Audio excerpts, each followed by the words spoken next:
Hello and welcome to the online platform of Rouse Academy for Competitive Exams, and I Pragya Pandey welcome you all to our very special series on Daily News Review। सबसे पहले आप सभी को महाशिवरात्रि की अनेकों अनेक शुभकामनाएं, साथ ही सभी महिलाओं को इंटरनेशनल विमेंस डे की बहुत बहुत शुभकामनाएं।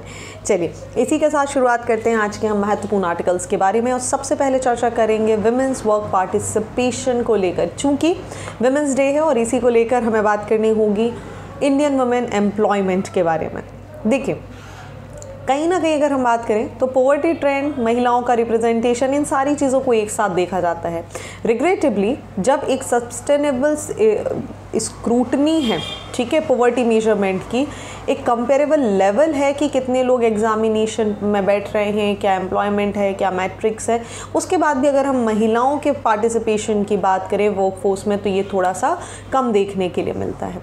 इसको समझने के लिए कहीं ना कहीं हमें एक हिस्टोरिकल वर्क पार्टिसिपेशन रेट पढ़ना होगा जो कि फ्लक्चुएट सा देखने मिलता है 1993 से 2023 के बीच में।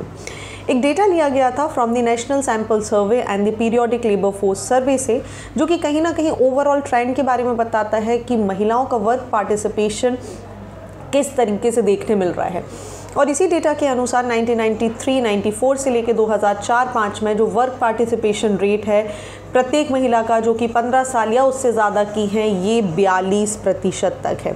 साथ ही आगे अगर हम इसके दूसरे डेटा के हिसाब से बात करें तो ये ही जो परसेंटेज है महिलाओं का, ये आगे जाकर 2011-12 के आसपास एक तरीके से डिक्लाइन होता हुआ नज़र आता है, अप्रॉक्सीमेटली 28%, और फिर 42 से 28 और 28 से 22% हो गया। हालांकि बीच में 2017 का टाइम पीरियड ऐसा रहा है जहां पर एक बहुत बढ़िया रिकवरी हुई थी, रीचिंग 36% इन 22-23। तो आप देखिए अगर हम 93-94 से 2005 तक की बात कर रहे हैं तो 42% महिलाएं वर्कफोर्स का पार्टिसिपेशन है, लेकिन यही रेट लगभग इसकी आधे के आसपास हो जाती है और यही रेट घटकर आप देखेंगे तो अब जाके इसमें एक स्लाइटेस्ट इम्प्रूवमेंट 36% का देखने के लिए मिल रहा है। बहुत सारे नैरेटिव्स लगाए जा रहे हैं, कुछ पैसिमिस्टिक भी हैं, कुछ ऑप्टिमिस्टिक भी हैं। ऐसी इरा जो कि कहीं ना कहीं पॉलिटिकलाइजेशन क्रिएट करती है स्टैटिक्स को लेकर, ये जो ऑब्जर्वेशन है ये एक बहुत बड़ा वॉर क्रिएट कर रहे हैं पैसिमिस्ट और ऑप्टिमिस्टिक्स के बीच में। जहाँ पैसिमिस्टिक थॉट्स वालों के हिसाब से अगर हम बात करें तो ये जो एट्रीब्यूट है महिलाओं के वर्क पार्टिसिपेशन में डिक्लाइन होने का, जो इसमें देखने के लिए मिल रहा है कि रिड्यूस जॉब अवेलेबिलिटी हो चुकी है, जिसकी वजह से कहीं ना कहीं पॉवर्टी बढ़ी हो, महिलाओं का रेट कम हुआ है।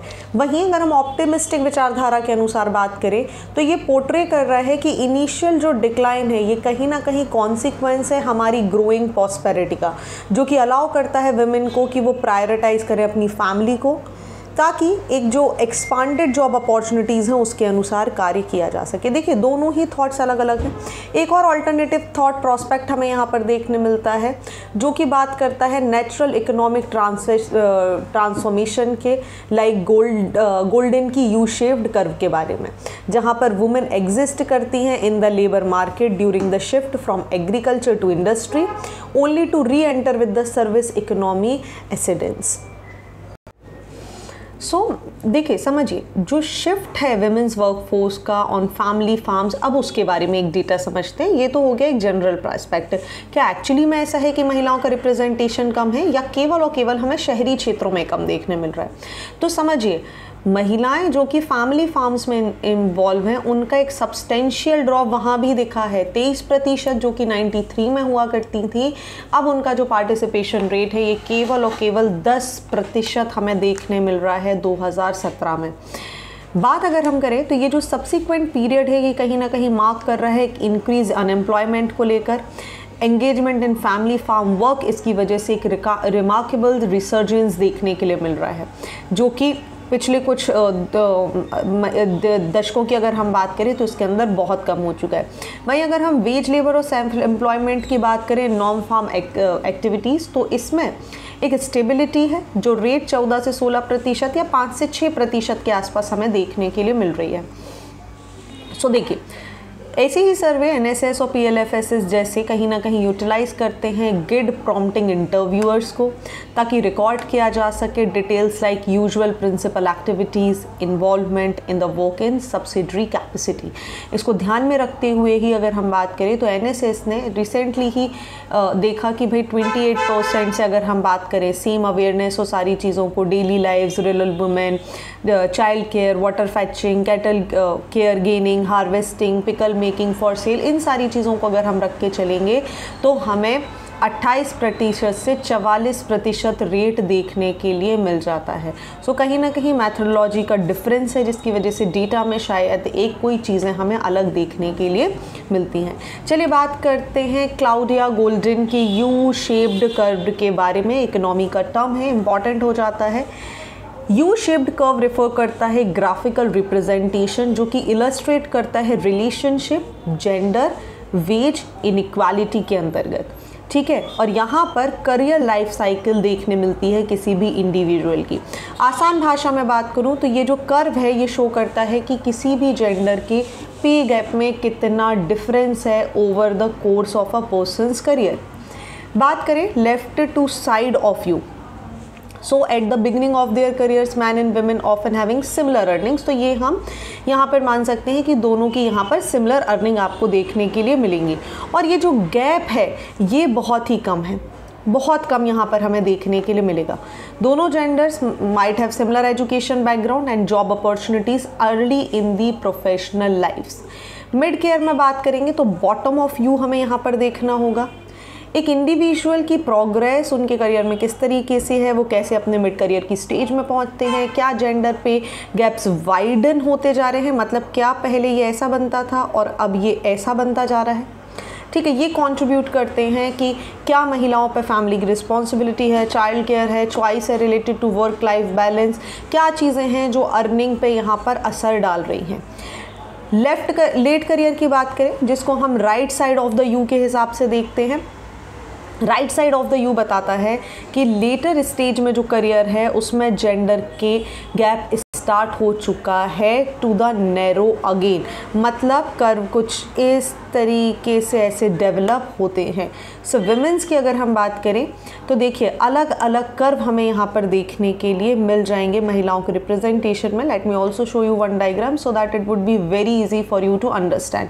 अब आपको यहाँ पर समझ में आ रहा होगा कि किस तरीके का एक गैप हमें यू शेप्ड कर्व में देखने के लिए मिलता है। चलिए moving on to the next article of the day, बात करते हैं bold step towards a cervical cancer free future. देखिए आप सभी को पता है इस बार का जो हमारा बजट आया इसमें भी जो 14 साल तक की बच्चियां हैं 9 से 14 साल तक की, उनके लिए सर्वाइकल कैंसर की जो वैक्सीन है उसे फ्री करने की बात की गई है। बात कर रहे हैं हम इंटरनेशनल वुमेंस डे के अंतर्गत। ऐसे में जो टारगेट है हमारा वो बहुत ही इम्पॉर्टेंट हो जाता है क्योंकि हम सर्वाइकल कैंसर से हर दूसरी तीसरी महिला की डेथ हो रही है और भारत में सर्वाइकल कैंसर से मरने वाली महिलाओं की संख्या बहुत ही ज़्यादा है विच इज़ क्वाइट डेंजरस, ठीक है।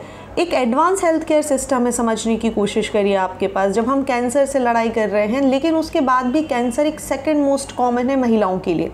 लगभग 1.27 लाख महिलाएं हैं जहां पर 80,000 डेथ हमें एनुअली देखने के लिए मिल रही है। प्राइमरी कल्प्रिट की अगर हम बात करें in its development is the human papilloma virus. ये रिस्पॉन्सिबल है एक परसिस्टिंग पब्लिक हेल्थ चैलेंज को लेकर। HPV वैक्सीनेशंस इमर्ज हुई हैं as a corner stone of comprehensive strategies for diseases prevention and health promotion. World Health Organization ने एक standard set किया हुआ है 1970-90 जो कि टारगेट है 2030 के लिए। दैट मीन्स 90% बच्चियों को फुली वैक्सीनेट करना है with HPV vaccine by the age of 15 years. 70% महिलाएं जो कि सर्वाइकल कैंसर से सफ़र कर रही हैं उनके लिए स्क्रीनिंग टेस्ट 35 तक की एज तक बहुत एक्सेसिबल बनानी है। 35 एंड 45 और 90% महिलाओं को सर्वाइकल कैंसर के लिए ट्रीटमेंट प्रोवाइड करवाना है।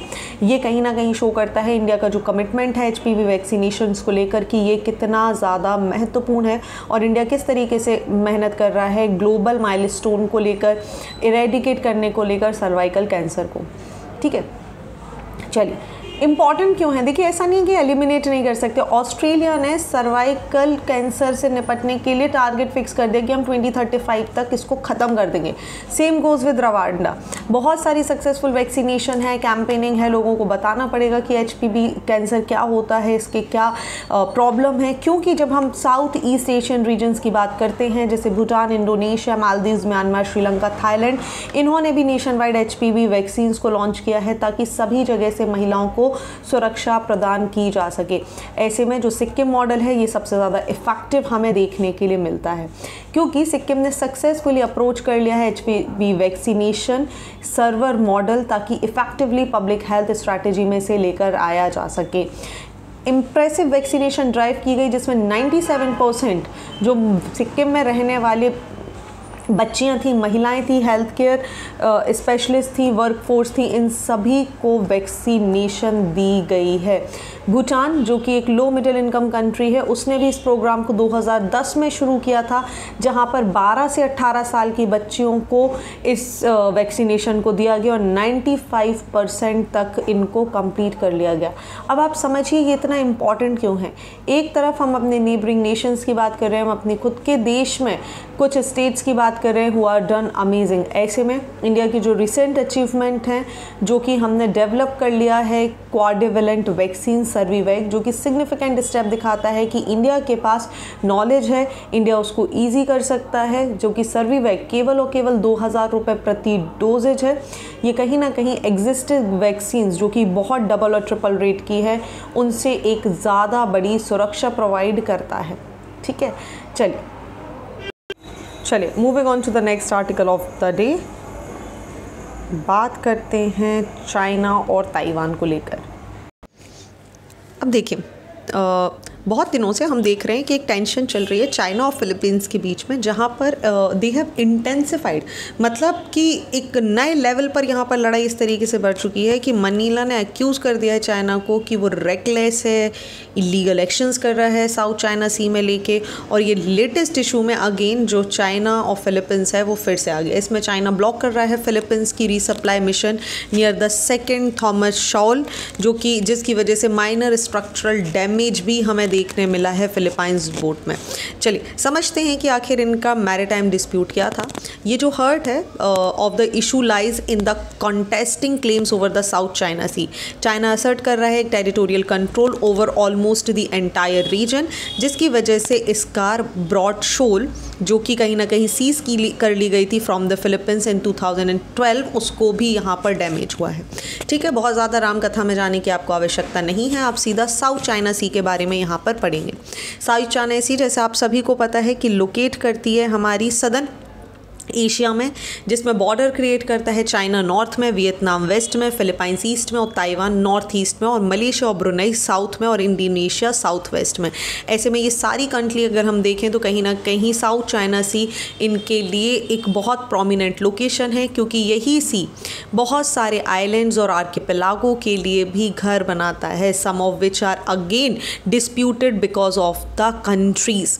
ठीक है, जिसमें एक सबसे इम्पॉर्टेंट फीचर है पैरासिल आइलैंड्स का, स्पार्टली आइलैंड्स का, स्कार ब्रॉड शोल का और नेचुरल आइलैंड्स को लेकर। ये क्रिटिकल मैरिटाइम रीजन है विद मेजर शिपिंग रूट, जो कि कनेक्ट करता है पैसिफिक ओशन को इंडियन ओशन के साथ।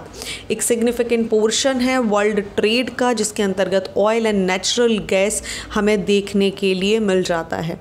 जियोपॉलिटिकल डिस्प्यूट्स की बात करें तो कहीं ना कहीं टेरिटोरियल क्लेम यहाँ पर हमें देखने मिलता है, जहाँ पर China, Taiwan, Vietnam, Philippines, Malaysia, Brunei सभी टेरिटोरियल क्लेम करते हैं डिस्प्यूटेड आइलैंड्स को लेकर। दूसरा सबसे बड़ा इशू है 9 डैश लाइन का, जो कि क्लेम करता है, चाइना क्लेम करता है कि जो लार्ज पोर्शन है साउथ चाइना सी का, ये बेस्ड है on the controversial 9 dash line, जो कि डिमार्केटेड करती है एक्सटेंडेड डीप इनटू द सी। और ये जो क्लेम है कहीं ना कहीं सोर्स ऑफ टेंशन क्रिएट करता है इन सारी कंट्रीज में। ओके, चलिए moving on to the next article of the day, and we'll be discussing about the centre to rope in ISRO to provide internet in 80 remote tribal villages. देखिए, ministry of tribal affairs ने plan किया है कि वो collaborate करेगी इसरो के साथ, ताकि पायलट प्रोजेक्ट के रूप में इम्प्लीमेंट किया जा सके इंटरनेट सर्विसेज को अप्रॉक्सीमेटली 80 ट्राइबल विलेज में। ये जो इनिशिएटिव है ये कहीं ना कहीं इन्वॉल्व करेगा developing very small aperture terminal, जिन्हें हम वीसैट के नाम से जानते हैं, वीसैट स्टेशंस को in geographical remote and challenging terrains, जो कि आपकी झारखंड की हैं बहुत सारी, मध्य प्रदेश की हैं, उड़ीसा और महाराष्ट्र की। ये जो पार्टनरशिप है इसका मुख्य उद्देश्य है जो डिजिटल डिवाइड है ट्राइबल डोमिनेट एरियाज़ और जो मेन स्ट्रीम एरियाज़ के बीच में, उसको ख़त्म करना इसका मुख्य उद्देश्य है।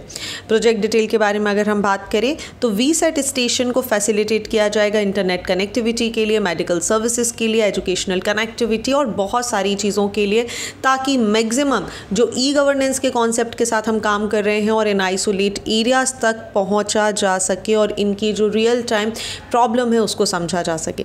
ठीक है, बात करते हैं वीसैट के बारे में कि वीसैट यहाँ पर क्या है, थोड़ा सा डिटेल में चलेंगे। Very small aperture terminal stations हैं, एक टाइप ऑफ सैटेलाइट है जो कि कम्युनिकेशन के लिए इस्तेमाल किया जाता है। स्मॉल सैटेलाइट डिश एंटीनास को 2 वेज डेटा कम्युनिकेशन के थ्रू यहाँ पर इस्तेमाल किया जाता है। बात करें तो इंटरनेट कनेक्टिविटीज़ के लिए इनका इस्तेमाल होता है, कॉर्पोरेट नेटवर्किंग के लिए, टेलीकम्युनिकेशन के लिए। इंपॉर्टेंट क्यों है, ये कम्युनिकेशन सर्विस प्रोवाइड कर सकते हैं in almost all the location with a clear limit of sight to the satellite.